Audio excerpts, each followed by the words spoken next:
جوانوں کو میری آہ سحر دے، پھر ان شاہی بچوں کو بالوں پر دے۔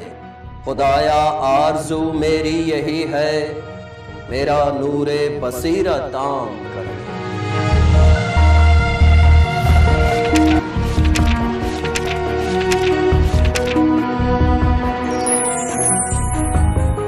یوم اقبال۔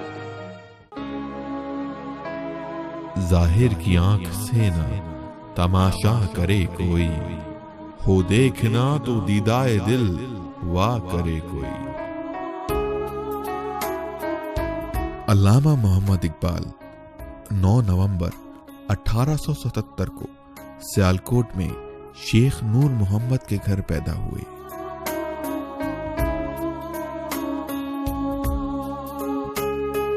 اقبال ہمارے ایک محسن اور رہنما ہیں۔ جنوبی ایشیا کے اردو اور ہندی بولنے والے تمام لوگ علامہ محمد اقبال کو شاعر مشرق کے طور پہ جانتے ہیں۔ اقبال اردو اور فارسی میں شاعری کرتے تھے اور یہی ان کی وجہ شہرت بنا۔ آپ کی شاعری زندہ شاعری ہے جو ہمیشہ بر صغیر کے مسلمانوں کے لیے کسی مثل رہ سے کم نہیں۔ یہی وجہ ہے کہ کلام اقبال دنیا کے ہر حصے میں پڑھا جاتا ہے۔ اگر ہم اقبال کی تعلیم اور تربیت اور شخصیت کے بارے میں بات کریں تو وہ ایک بہت ذہین اور حساس دل و دماغ کے مالک تھے۔ آپ کا گھرانہ ایک دینی گھرانہ تھا اور آپ کی تعلیم اور تربیت کا آغاز حسب دستور قرآن شریف سے ہوا اور یہ سلسلہ سال بھر تک چلتا رہا۔ پھر اسی مدرسے میں شہر کے نامور مولانا سید میر حسن ادھر آ نکلے۔ میر صاحب نے ایک بچے کو بیٹھے دیکھا کہ جس کی صورت سے عظمت اور سعادت کی پہلی جوت نظر آ رہی ہے، تو بے زر پوچھ پڑے کس کا بچہ ہے۔ پتہ چلنے کے بعد وہاں سے اٹھ کر شیخ نور محمد کے پاس چل پڑے۔ پھر مولانا نے اقبال کے والد کو سمجھایا کہ ان کو دینی تعلیمات تک ہی محدود نہ رکھو، بلکہ انہیں دنیاوی جدید تعلیمات بھی سکھاؤ۔ ادھر انہوں نے اقبال کو اپنی شاگردی میں لینے کا فیصلہ کیا اور ان کا مکتب اقبال کے گھر کے قریب ہی تھا، جہاں اقبال نے اردو، عربی اور فارسی ادب پڑھنا شروع کر دیا۔ 16 برس کی عمر میں 10ویں کا امتحان پاس کیا، جس میں اول آئے تو تمغہ اور وظیفہ ملا۔ اسی دوران مشن اسکول میں 12ویں کی کلاسز بھی شروع ہو گئی، تو لہٰذا اقبال کو 12ویں کے لیے کہیں اور جانا نہیں پڑا۔ یہ وہی زمانہ تھا جہاں ان کی شعر و شاعری کا آغاز ہوتا ہے۔ یوں تو بچپن ہی سے شعر و شاعری سے ان کی نسبت تھی، مگر اس بارے میں نہ سنجیدگی کے باعث کسی سے ذکر نہ کرتے اور نہ سناتے اور نہ ہی محفوظ رکھتے۔ اب شعر گوئی ان کا مشغلہ نہ رہا، بلکہ آہستہ آہستہ ان کی روح کا تقاضا بن گیا۔ اس وقت پورا بر صغیر داغ کے نام سے گونج رہا تھا اور اقبال کو یہی گرفت درکار تھی، تو فیصلہ لیا کہ ان کی شاگردی میں جائیں گے۔ پھر ایک خط بھیج دیا اور جو کہ قبول کر لیا گیا، مگر داغ اپنی بے مثال بصارت سے بھانپ گئے کہ اس ہیرے کو مزید تراشنے کی ضرورت نہیں، اور یہ کہہ کر فارغ کر دیا کہ اصلاح کی گنجائش نہ ہونے کے برابر ہے۔ اقبال اس مختصر سی شاگردگی پر بھی نازاں تھے اور یہی حال داغ کا بھی تھا۔ ابتدائی عرصے میں لاہور سے BA اور MA کرنے کے بعد وہ انگلستان اعلیٰ تعلیم کے لیے روانہ ہو گئے اور وہاں وہ تقریباً 3 سال رہے، جہاں انہوں نے قانون سازی اور ڈاکٹریٹ کی ڈگری حاصل کی۔ پھر اس کے بعد معبد الطبیات ایران کے نام سے ڈاکٹریٹ کے لیے مقالہ تحریر کیا اور 1908 میں ان کا مقالہ شائع ہوا۔ اقبال جب یورپ گئے تو وطن کے شاعر تھے اور جب واپس آئے تو بین الاقوامی شاعر بن چکے تھے۔ وطن واپسی پر کچھ وقت وہ وکالت سے منسلک رہے۔ 1923 میں ان کو انگریز حکومت نے سر کا خطاب دیا۔ انہوں نے مدارس میسور، حیدرآباد اور علی گڑھ میں لیکچر دیے۔ ان میں سے 7 خطبات کو کتابی شکل میں تشکیل الحیات جدید اسلامیہ کے نام سے پنجاب میں شائع کیا گیا۔ آپ کی شاعری کے مجموعے میں بانگ درا، بال جبرائیل، ضرب کلیم، شکوہ جواب شکوہ اردو زبان میں شائع ہوئی، اور فارسی میں اسرار خودی، رموز بے خودی، پیام مشرق، زبور عجم اور جاوید نامہ شامل ہیں۔ علامہ اقبال کی آخری کتاب ارمغان حجاز ہے۔ اقبال نے اپنے ملک کے مسلمانوں کے لیے بھرپور آواز اٹھائی۔ 1930 سے 1932 تک لندن میں گول میز کانفرنس میں اقبال نے مسلمانوں کی بھرپور نمائندگی کی۔ 1930 میں اقبال نے خطبہ الہ آباد دیا، جس میں انہوں نے بر صغیر کے مسلمانوں کے لیے ایک علیحدہ ملک کا تصور پیش کیا۔ آل انڈیا مسلم لیگ کی تشکیل نو کے بعد علامہ اقبال کو پنجاب کا صدر منتخب کیا، اور آپ نے مسلم لیگ کو ایک مضبوط جماعت بنانے میں قائد اعظم کا ساتھ دیا۔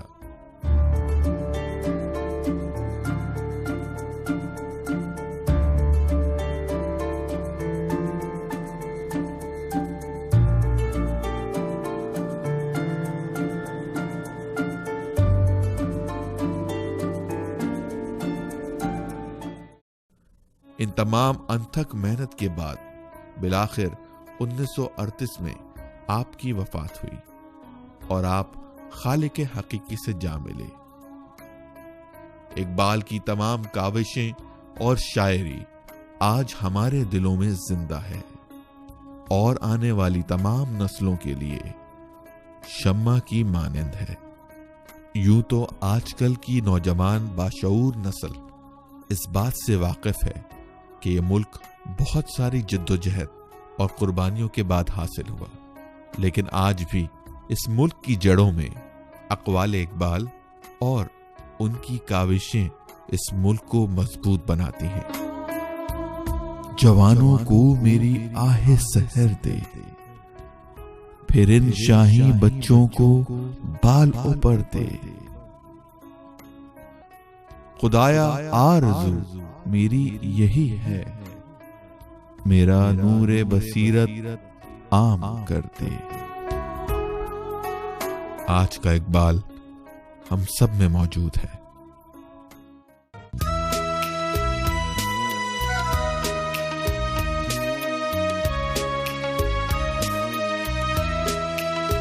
نہیں تیرا نشیمن قصر سلطانی کے گنبد پر، تو شاہی ہے بسیرا کر پہاڑوں کی چٹانوں میں۔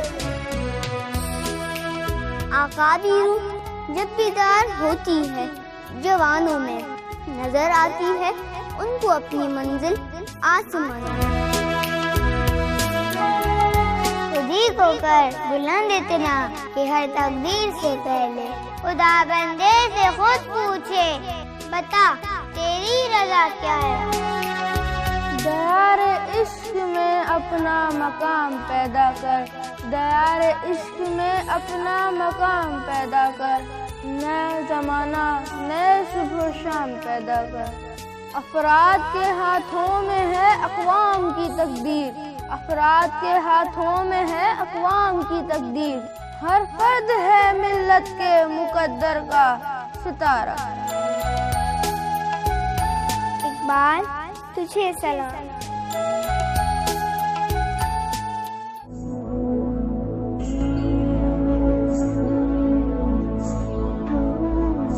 علامہ اقبال جس دور میں پیدا ہوئے اس دور کی شاعری کا ہم مطالعہ کرتے ہیں تو یہ دیکھتے ہیں کوئی رخساروں کی بات کرتا ہے، کوئی گہرے گہرے بادلوں کی طرح بالوں کی بات کرتا ہے، کوئی جوانی کی بات کرتا ہے۔ وہ شاعری جو تھی بالکل اس کو قومی شاعری نہیں کہا جا سکتا کہ وہ قوم کو جگایا جائے۔ شاعر بڑے بڑے اچھے پیدا ہوئے، اس میں کوئی شک نہیں، لیکن پھر کچھ تھوڑا عرصہ کروٹ لی شاعری نے، مسدس حالی لکھی گئی، قوم کی پچھلی تاریخ بتلائی گئی، آج قوم کا جو حالت ہے وہ بتلائی گئی۔ تو اس طرح مسدس حالی کے بعد پھر تمام شعراء نے تھوڑا سا دیکھا کہ اب ہمیں قوم کی قیادت کرنی چاہیے، یہ شاعری کو ذریعہ بنانا چاہیے، نوجوانوں کو، بوڑھوں کو، عورتوں کو، بچوں کو ایک قومی تشخص دینا چاہیے قومی ایجنڈے پر۔ تو انہوں نے نہ صرف قوم کو بلکہ عالم اسلام کو بھی متحد کرنے کے لیے اپنے پیغام کا آغاز کیا، اور ان کا زیادہ تر پیغام فارسی میں ہے۔ پہلے کا دور ان کا جو ہے وہ اردو کا ہے، اور دوسرا دور ان کا فارسی کا ہے۔ وہ فارسی کی شاعری نے ان کا بہت اثر کیا ایران پر۔ ایران کو وہ اپنا پیر مانتے ہیں، پیر ہندی اس کو کہتے ہیں، پیر لاہوری کہتے ہیں۔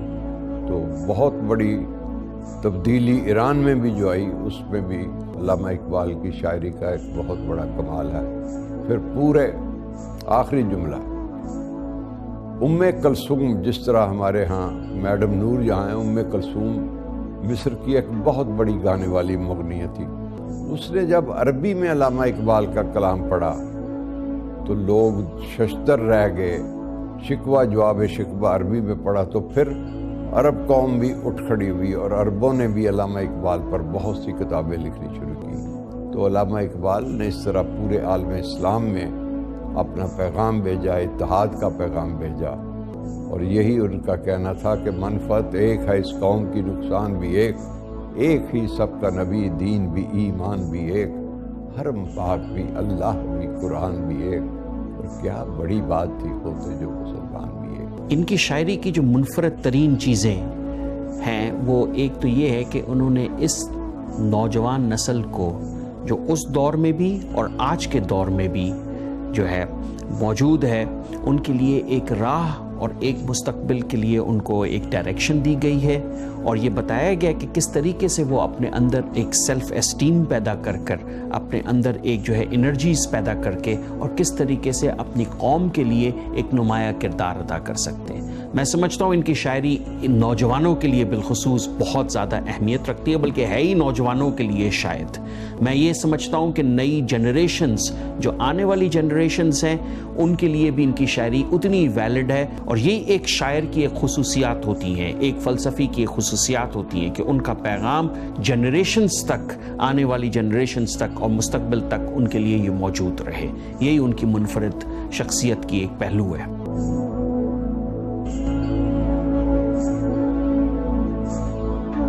جب وہ جرمنی میں گئے تو انہوں نے فلسفے کا بھی انہوں نے ڈاکٹریٹ کی، وہ بارٹ لا بھی انہوں نے کیا۔ خاص طور پر فلسفے میں توحید، رسالت، وحدانیت، اللہ کی حاکمیت، یہ سارا کرتے کرتے انہوں نے پھر بہت بڑا شاعر تھا جرمنی نیتشے، اس کو چیلنج کیا کہ ہوتا وہ مزدور فرنگی اس زمانے میں تو اقبال اس کو سمجھاتا مقام کبریا کیا ہے۔ تو وہ جرمنی میں انہوں نے اس پر بہت کام کیا، وحدانیت پر، فلسفے پر، کہ فلسفہ انسانی زندگی کو کس طرح اس کو معراج تک پہنچاتا ہے۔ اور فلسفے کے اوپر پھر ان کے کئی لیکچرز بھی ہوئے، جرمنی میں بھی ہوئے، لندن میں بھی ہوئے اور دوسرے ممالک میں، اور ابھی تک ان کے کلام کے اوپر دنیا کی 17 یونیورسٹیوں میں کام چل رہا ہے۔ پاکستان میں بھی کافی کام ہو رہا ہے، لیکن بیرون ملک بھی، لندن میں بھی آکسفورڈ یونیورسٹی میں اقبال چیئر ہے، اور دنیا کی یونیورسٹیوں میں ابھی تک یہ واحد شخصیت ہے جس کے کلام کا تشریح ابھی تک دنیا کی 16-17 یونیورسٹیوں میں ہو رہی ہے، اور یہ ہوتی رہے گی، اس لیے کہ جو حالات حاضرہ کے متعلق جب بھی کوئی چیز کا مسئلے کا حل ڈھونڈنا ہوگا تو لوگ رجوع کرتے ہیں، اقبال کی طرف رجوع کرتے ہیں، خواہ وہ جرمن ہو، فرینچ ہو، انگریز ہو، رشین ہو، یہ جو 7 ریاستیں آزاد ہوئی ہیں، یہاں پر بھی علامہ اقبال کی شاعری کو اب بہت اچھے درجے سے اچھے درجوں میں لیا جا رہا ہے، یونیورسٹیوں تک جو پہنچ گئی۔ دیکھیں، ثقافت تو ایک قسم کا بڑا لوکلائزڈ ایک ایسپیکٹ آتا ہے۔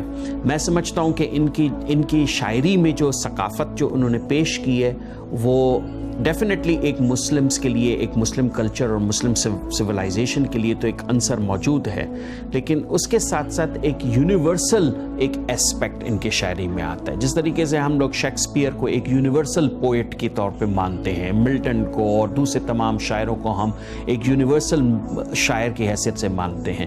میں سمجھتا ہوں ان کی شاعری میں جو ثقافت پیدا کی گئی ہے اور بولی گئی ہے وہ ایک منفرد ہی ہے، ایبسولوٹلی ان کی یونیورسلٹی ہے۔ نمبر 2 جو ہے، اس میں جو ایک ایسپیکٹ ہے جو ان کا منفرد اور جو ہے انہوں نے جو کردار کشی کی ہے، وہ کردار کشی بالخصوص مسلمان جو نوجوان ہیں ان کی کردار کشی اور ان کے جو ہے کردار کے بارے میں اور ان کی ڈیولپمنٹ کے بارے میں ہے، بالخصوص جن کو ڈائریکشن لیس جو لوگ ہوتے ہیں، ان ڈائریکشن لیس لوگوں کے لیے ایم لیس زندگی جو گزار رہے ہوتے ہیں، ان کی جو ایم لیس زندگی کو ایک ایم فل زندگی بنانے کا پہلو وہ ان کی شاعری میں، ان کے جو ہے تمام پیغامات میں موجود ہے۔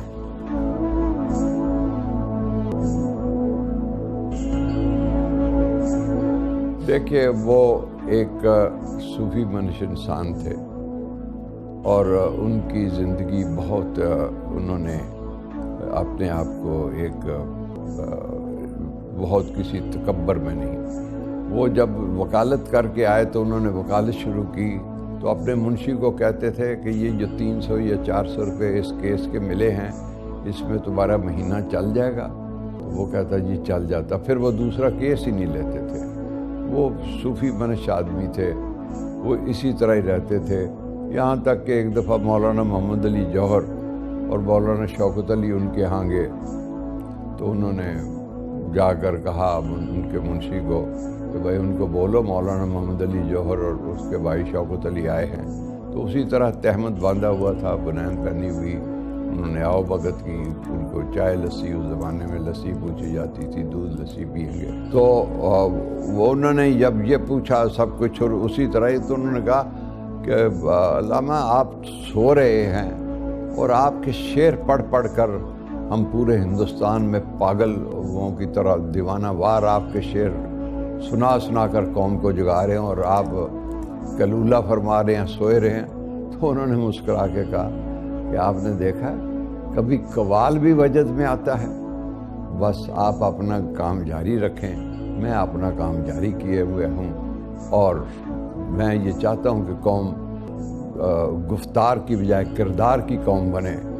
انہوں نے خود ہی فرمایا کہ اقبال بڑا اپدیشک ہے، من باتوں میں موہ لیتا ہے، گفتار کا غازی بن تو گیا، کردار کا غازی بن نہ سکا۔ اب انہوں نے کہا کہ کردار بناؤ، بزرگوں کو کہا، عورتوں کو کہا، بچوں کو کہا، مردوں کو کہا، خاص طور پر نوجوانوں کو کہا کہ اپنا کردار مضبوط کرو، تلوار سے زیادہ اس کی قیمت ہے، کردار کے اوپر انہوں نے بہت زیادہ زور دیا۔ ایسا شخص جو کہ لائر بھی ہو، فلاسفر بھی ہو، پی ایچ ڈی بھی کی ہوئی ہو اور باہر ملکوں کا بھی پڑھا ہوا ہو اور ایٹ دا سیم ٹائم ایک پولیٹیکل لیڈر بھی ہو اور پولیٹیکل ویژن بھی رکھتا ہو اور نوجوانوں کے لیے درد بھی رکھتا ہو، یہ شخصیات جو ہیں یہ تو واقعی جو ہے جس کو کہا جائے کہ ہزاروں سال نرگس اپنی بے نوری پہ روتی ہے، بڑی مشکل سے ہوتا ہے چمن میں دیدہ ور پیدا۔ میرے خیال سے یہ لفظ جو ہوتے ہیں نا جس ریولوشنری لیڈرز کے لیے کہے جا سکتے ہیں، جو پوری ریولوشن چاہتے ہوں اور جو ہے درد سے بھرے ہوئے ہوں اس نوجوان نسل کے لیے، تو میرا خیال ہے کہ ان کی شخصیات میں یہ تمام پہلو ہوں گے جو ان کی فزیکل لائف میں بھی نظر آتے ہوں گے اور وہی ان کے قلم سے کاغذوں میں اور آج پیغام کے طور پہ ساری دنیا میں پھیلے ہوئے ہیں۔ میں سمجھتا ہوں he must be having a very charismatic dynamic personality. I wish کہ میں جو ہے اس دور میں ان کو دیکھ سکا ہوتا یا میں نے دیکھا ہوا ہوتا. آئی وش کہ آج کلچرلی ان کی جو ہے کوئی ایسی موویز اور ویڈیوز آج اویلیبل ہوتی, لیکن انفارچونیٹلی وہ جس دور میں تھے اس وقت ٹیکنالوجیکل ایڈوانسمنٹ اتنی نہیں ہوئی تھی. لیکن میں سمجھتا ہوں کہ ٹیکنالوجی کے کردار کو اور اس میڈیا کے کردار کو جو ہے ایک کردار کرنا چاہیے کہ ان جیسی شخصیات کی کوئی سیمولیٹڈ موویز بننی چاہیے, کچھ ایسا کوئی چیز بننی چاہیے جس سے لوگوں کو پتہ تو چلے کہ یہ کیسی ڈائنامک پرسنالٹی تھی اس دور کی اور آج بھی اتنی ویلڈ ہم لوگوں کے لیے ہے. جوانوں کو میری آہ سحر دے, پھر ان شاہی بچوں کو بالوں پر دے. خدایا آرزو میری یہی ہے, میرا نور بصیرت عام کر دے.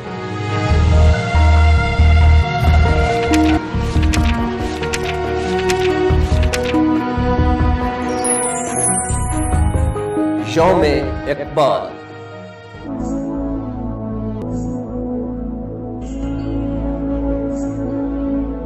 ان کی شاعری میں مسلمانوں میں شعور پیدا کرنا آزادی کا, اس کا ایک واقعہ میں سنا دیتا ہوں. یو پی میں خاص طور پر لکھنؤ میں علامہ اقبال کی شاعری وہ شاعری نہیں تھی جس کو لالا و رخسار, لب و رخسار, جوانی, بڑھاپا, بچھڑ گئے, فراق ہے, ملنا ہے, یہ وہ اس طرح کی باتیں نہیں تھیں.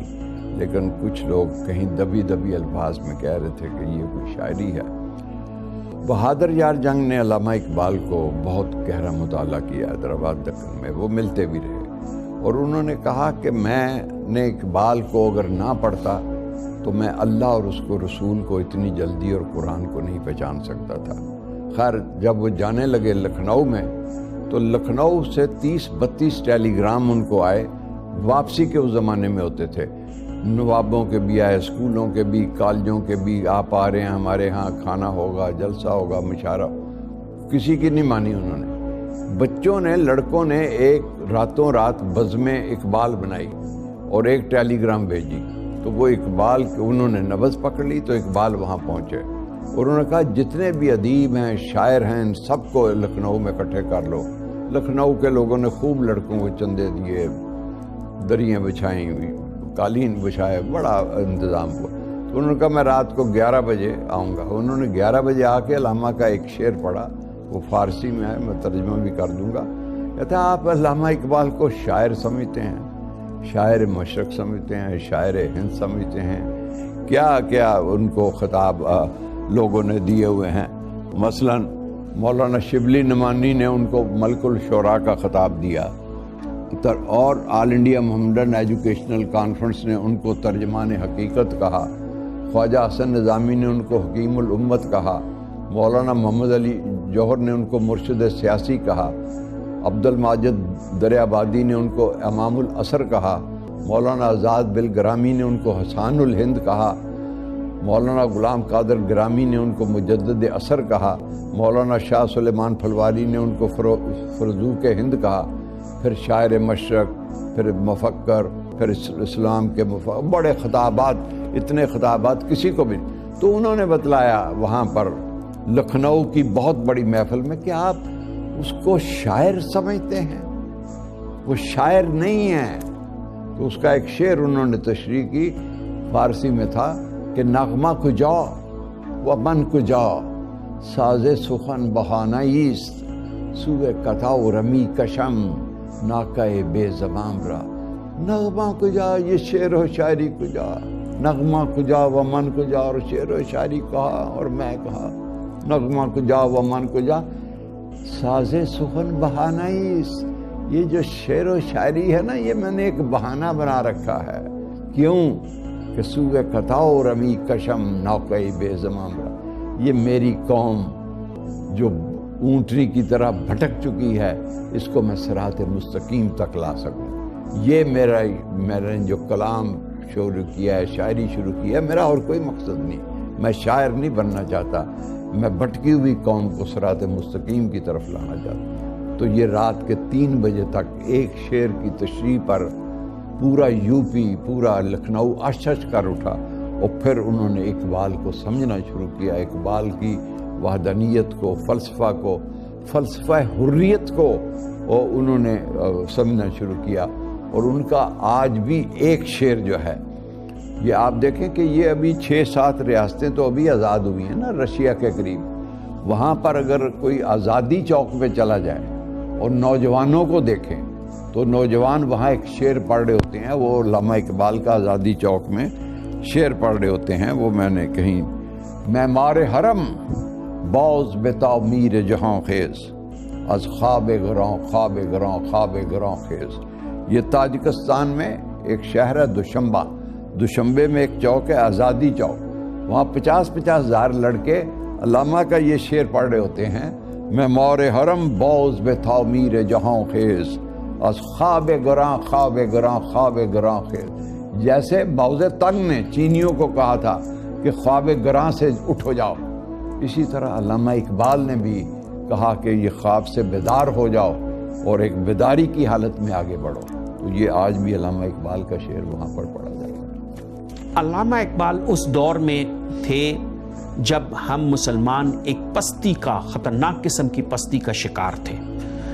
جب ہم مغلوں سے آزاد ہو چکے تھے، مغل دور سے تو ہم آزاد ہو چکے تھے، سو کالڈ ہمارا مسلم امپائر ختم ہو چکا تھا، ہم انگریزوں کی غلامی میں جا چکے تھے. نہ صرف ہم انگریزوں کی غلامی میں جا چکے تھے بلکہ ہم ایک قسم کے ڈوئل پرسنالٹیز کے تمام لوگ شکار تھے. ایک مسلمانوں کی پستی کا دور. نمبر 2، یہ نہیں سمجھ میں آ رہا تھا کہ ہم غلامی کریں تو کس کی غلامی کریں. ہمارے ارد گرد جو ہے ٹیبوز، نان مسلمز کے ٹیبوز تھے، اس دور کے لوگ تھے. نوجوانوں کو یہی نہیں سمجھ میں آ رہا تھا کہ کیا ہم جو ہے، نوجوان تو کیا بلکہ کسی کو سمجھ میں نہیں آ رہا تھا کہ مسلمانوں کا لیڈر کون ہے، اصل لیڈرشپ ہم لوگوں کو، ہماری ڈائریکشن کیا ہوگی.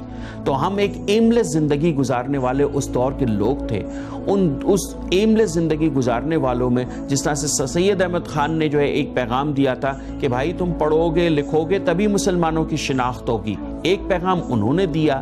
کچھ جو ہے تحریکیں چلیں، جو کچھ علماء و کرام کی طرف سے کچھ تحریکیں چلیں، اور پھر کچھ اس قسم کی بھی تحریکیں تھیں جو کہ ایکسٹریمزم کی طرف کی بھی تحریکیں چل رہی تھیں کہ جناب جو ہے سارے لوگ جو ہے دوسرے لوگوں سے آپ کو قطع تعلق کرنا ہے اور اس طریقے سے کرنا ہے.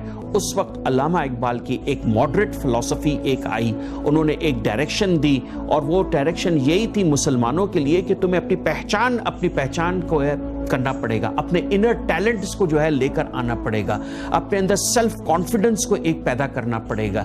یہ اس دور کی ایک نیڈ تھی جس کی وجہ سے مسلمانوں کو ایک امنگ نظر آئی، ایک نیشنل اسپرٹ ان میں ڈیولپ ہوئی، ایک قومیت کا جذبہ ان میں پیدا ہوا. اور وہ مسلمان جنہوں نے جو ہے پھر پاکستان کا خواب دیکھا، پاکستان کا ایک جو ہے انہوں نے چیپٹر اور پورا جو ہے ان کے سامنے ایک انسٹیٹیوشنل تھنکنگ ایک ڈیولپ کروائی. یہ ایک ڈائریکشن تھی. آج امید ہے کہ آج اللہ کرے کہ آج ہم اس کو ڈائریکشن کو سمجھ لیں تو آج ہم پاکستانی بنے. لیکن انہوں نے اس وقت وہ ڈائریکشن دی، لیکن ہم وہ ڈائریکشن ہی لوز کر گئے ہیں آج بھی. تو میرے خیال سے اس دور کے حساب سے تو انہوں نے بڑی زبردست ڈائریکشن دی جو کہ آج بھی ویلڈ ہے. آج بھی کوئی اگر فلسفہ اقبال کو جو ہے پکڑ کر بیٹھ جائے تو ہم ایک قوم بن سکتے ہیں.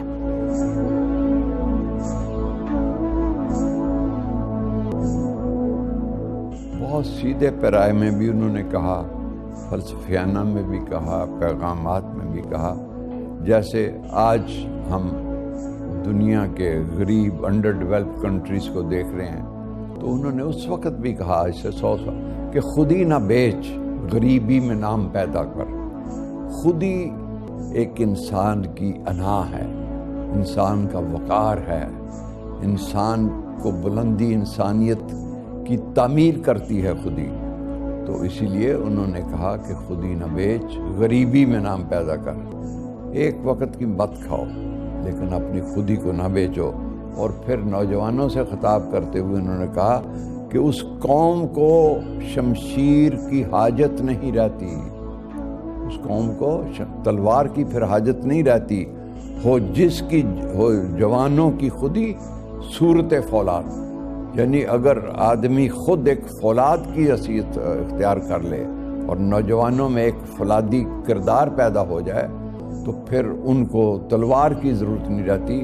وہ چلتے پھرتے ہوئے ایک بہت بڑے انجن، ایک بہت بڑے تلوار، ایک بہت بڑے، جیسے 1965 کی جنگ میں آپ نے دیکھا کہ بہت بڑے بڑے ٹینک تھے لیکن ایک خوددار قوم کے خوددار سپاہی نے بم باندھ کر اپنے اوپر نیچے لیٹ گئے. تو یہ خودی کی ایک معراج ہے، اس پر ایک تقویٰ ہے، اس کی ایک انا ہے، اس کو اپنے آپ کو ایک منوانا ہے، عالم ساری دنیا میں، عالم کائنات میں اس کو منوانا ہے. اور وہ اس کو منوانے کے لیے خودی آج جو قومیں آگے بڑھ رہی ہیں وہ صرف خودی کی بنیاد پر بڑھ رہی ہیں.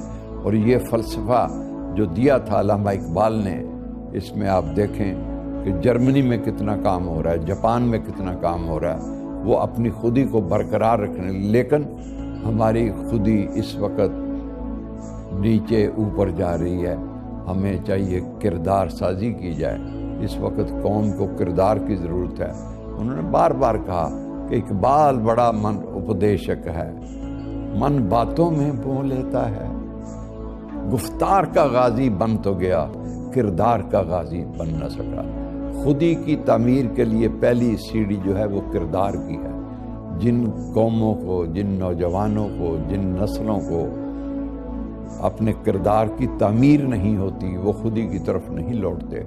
تو خودی کو حاصل کرنے کے لیے پہلا سبق، پہلا مدرسہ جو ہے وہ کردار کا ہے. کردار سازی پر علامہ نے بہت بڑی عنایت کی، بڑے اشعار کہے، بہت لمبا اس پر بولا جا سکتا ہے. بہت اچھا ان کا خود کا شعر ہے، خودی کو کر بلند اتنا کہ ہر تقدیر سے پہلے. کیا مطلب؟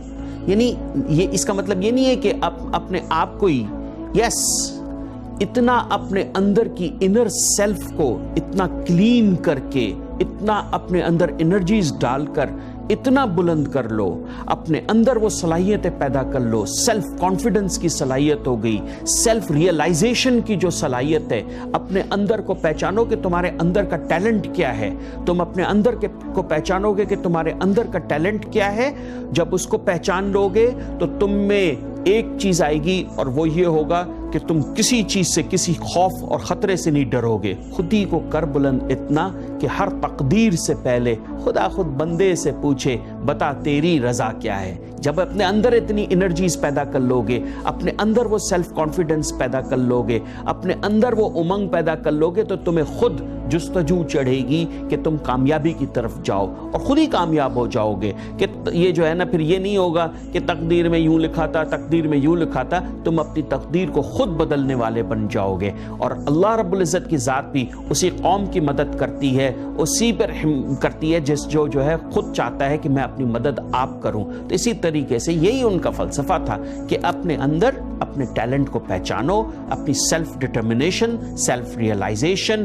اور اسی کو پھر آگے چل کر کئی فلاسفرز نے اس کو جو ہے ایگزامپل دیا ہے کہ سیلف ایکچولائزیشن ہوتی ہے، یہ ہوتا ہے. سب چیزیں اس میں جو ہے نا، یہ سب فلسفے اس کے اندر موجود ہیں، اس خودی کے اندر. تو خودی کا مطلب کیا ہوا؟ باٹم لائن، اپنے اندر وہ جستجو پیدا کرو کہ تم جو چاہو وہ کر سکو. یہی فلسفہ تھا علامہ اقبال کا، انہوں نے بہت پہلے کہہ دیا تھا.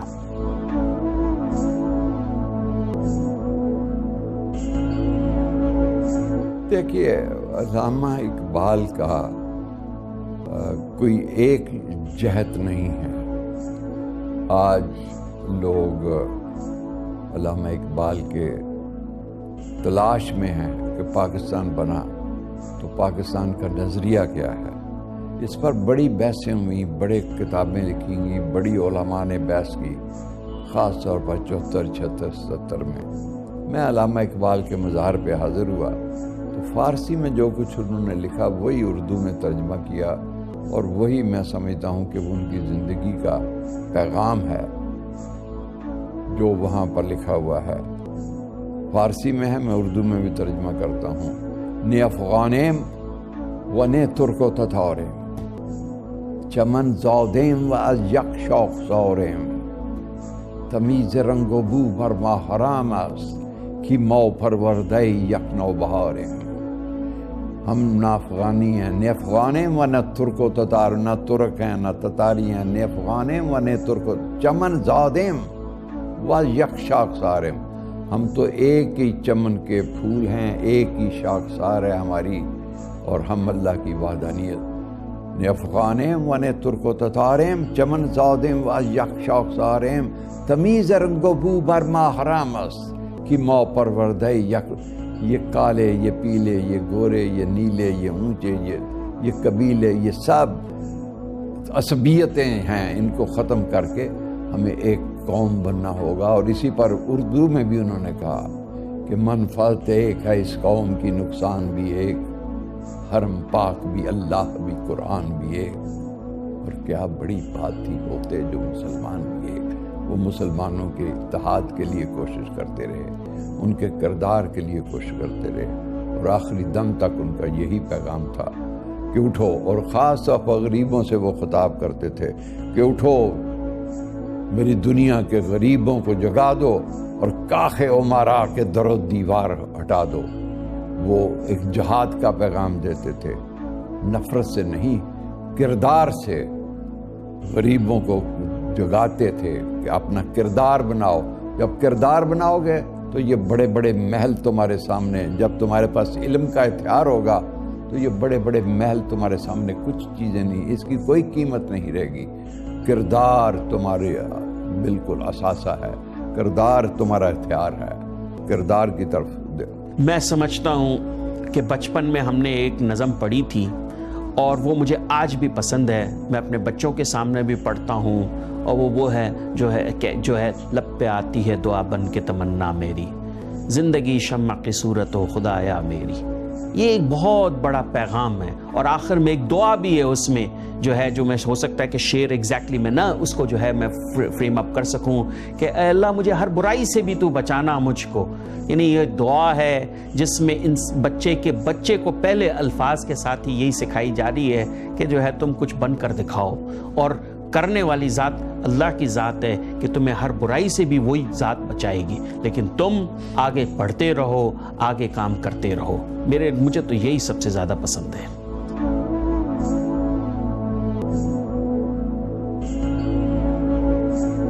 کسی ملک میں، شاید جرمنی میں ہی، کسی چوک میں کسی آرٹسٹ نے علامہ کے حوالے سے وہاں ایک شاہین بنایا ہوا ہے، شاید جرمنی میں ہی ہے۔ اصل میں شاہین ایک تصور ہے، شاہین ایک سمبل ہے۔ آپ شاہین کی جو انہوں نے صفت دیکھی ہے تو نوجوانوں کو بھی کہتے ہیں تو شاہی ہے، پرواز ہے کام تیرا، تیرے سامنے آسمان اور بھی ہیں۔ یہ جو تم ایک آسمان دیکھ رہے ہو نا، یہ کوئی ایک آسمان نہیں ہے، یہ بہت آسمان ہے، تمہیں بہت سے آسمانوں کو پار کرنا ہے۔ اور شاہین جو ہے یہ اپنا بسیرا نہیں بناتا، سب سے اس کی بڑی ہے، ان کا مطلب ہے یہ مادیات کی طرف نہیں جاتا، یہ روح کی طرف جاتا ہے، یہ روحانیت کی طرف جاتا ہے، یہ تصوف کی طرف جاتا ہے۔ وہ اپنا گھر نہیں بناتا، جہاں رات آتی ہے وہاں بسیرا کر لیتا ہے، بسیرا کر پہاڑوں کی چٹانوں پر، پہاڑوں کی چٹانوں۔ نمبر 2، شاہین کی ایک صفت یہ ہے کہ یہ کسی کا، خواہ وہ شیر ہو، خواہ چیتا ہو، خواہ کسی کا بھی مارا ہوا شکار نہیں کھاتا، یہ خود جو شکار مارے گا اسی کو کھائے گا۔ اس کا مطلب ہے کہ اپنی ہمت سے، اپنی محنت سے، اپنی جو چیز کماؤ وہ تم پر حلال ہے۔ دوسری، اس کی نظر بہت تیز ہے، جتنے بھی جانور ہیں ان سے اوپر یہ کہیں پر بیٹھا ہوا کسی چڑیا کو دیکھ لے گا 1000، 2000، 3000، 4000 فٹ کی بلندی پر، اور یہ اس طرح آ کے نشانے پر اسی کو پکڑے گا۔ اس کی نظر بڑی دور ہوتی ہے، اس کی مومن کی فراست، کہا جاتا ہے کہ مومن کی فراست سے ڈرو۔ مومن کی نظر جو ہوتی ہے وہ بہت دور تک جاتی ہے۔ اسی طرح انہوں نے شاہین کو، نوجوانوں کو ایک آئیڈیل سمبل دیا کہ دیکھو شاہین دنیا میں دل نہیں لگاتا، شاہین کا بسیرا نہیں ہے، جہاں اس کو مل جائے وہ کرتا ہے، لیکن شاہین ایک مشن پر چل رہا ہے، اور تم بھی شاہین بنو، اور اسی طرح جھپٹنا، پلٹنا، پلٹ کر جھپٹنا، لہو گرم رکھنے کا ہے یہ بہانہ۔ وہ جب شکار دیکھتا ہے تو اس پہ جھپٹتا ہے، پلٹتا ہے، لوٹتا ہے، اس کو چھوڑتا نہیں ہے. اس کا ایک مشن ہے، اس کا ایک ٹارگٹ ہے، وہ اپنی لائف میں ٹارگٹ اچیو کرتا ہے. یہی نوجوان نسل کو انہوں نے بتلایا کہ شاہین کو اپنا آئیڈیل سمجھو، شاہین کو اپنا ماڈل سمجھو. یہ ان کا پیغام ہے. شاہین ایک ایسا پرندہ ہے، ایک عجیب قسم کا پرندہ ہے. وہ جا کر پہاڑوں کی چوٹیوں پہ بھی رہتا ہے، بڑے ٹاپ درختوں پہ رہتا ہے، اور اس لیے نہیں رہتا کہ وہ گھبراتا ہے، لیکن وہ اس لیے اپنی اوپر چلا جاتا ہے کہ اپنے اندر ایک انرجیز، اپنے اندر انوائرمنٹل سرکمسٹانسز اور ہر چیز کو بھانپنے کے لیے وہ اوپر چلا جاتا ہے. اور پھر جا کر اس کی جو نظریں ہیں وہ شکار کو، کسی بھی چیز کو فوکسڈ نظروں کے ساتھ دیکھتا ہے اور پھر اس کے بعد اس کے لیے اٹیک کرتا ہے. یہ خوبیاں شاہین کی، یا یہ خوبی بیان کرنا جو نیچر کے ساتھ یا کسی اور کے ساتھ، ایک تو یہ ہوتی ہے کہ ایک شاعر کی خوبی ہوتی ہے کہ وہ نیچرل میٹافورز کے ساتھ کنیکٹ کرتا ہے. On top of it in کا یہ فلسفہ ایک نوجوان کو یہی بتاتا ہے کہ تم جاؤ، ترقی کرو، اوپر جاؤ، لیکن at the end of the day اپنی زندگی کو دوسروں کے لیے تمہیں کرنا ہے، اور اپنی زمین کے ساتھ تمہارا کنیکشن بھی رہے گا، کیونکہ اصل چیز وہیں پر ہے جہاں پر زمین پر ہے، اور اس کے لیے تمہیں فوکس چاہیے. شاہین عقابی نظریں چاہیے تمہیں، عقابی طاقت چاہیے تمہیں یہ سب چیزیں چاہیے. میرے خیال سے اس فلسفے میں بہت کچھ پناہ ہے. اگر شاہین اور عقاب کو ہم نے سمجھ لیا، اور وہ اگر ہم نے پرسنالٹیز اپنے اندر ڈیولپ کر لی جیسا کہ اقبال نے فرمایا، تو ہمارے تو بہت ساری ہم ریولوشنری چیزیں کر سکتے ہیں. جوانوں کو میری آہ سحر دے، پھر ان شاہی بچوں کو بالوں پر دے. خدایا آرزو میری یہی ہے، میرا نور بصیرت عام کر.